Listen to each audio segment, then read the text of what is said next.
as a soothing presence for the markets amid so much uncertainty. In fact, it was our reporting back in April that suggested it was Treasury Secretary Scott Bessent who urged President Trump to make clear he had no intentions of firing Jerome Powell before his term ends in May of 2026. Now, we should say a senior administration official did dispute the reporting without providing any sort of further specifics, and it's our understanding formal interviews have not yet started. But as you mentioned, it's clear President Trump is thinking about this. He did say on Air Force One on Friday that former Fed Governor Kevin Warsh is highly thought of. Now, of course, whoever does end up assuming the position is going to have some complicating factors to deal with here, as the White House makes clear that strategic uncertainty is something they think is a good thing when it comes to tariff policies, but of course makes the FOMC's job that much harder. And then that person is also going to have to prove that the central bank's independence will remain intact amid what has been heaping criticism from President Trump that the Fed has been too slow to cut rates.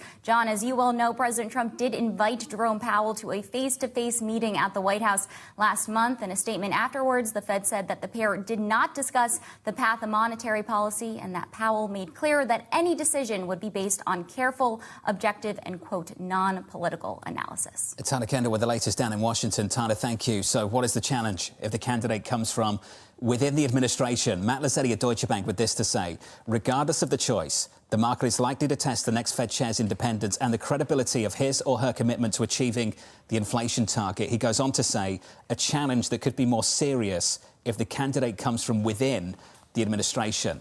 Steve Scheffer, and I'm sure you and the team are thinking about this, who the next Fed chair might be. What would you say if it came from within the administration?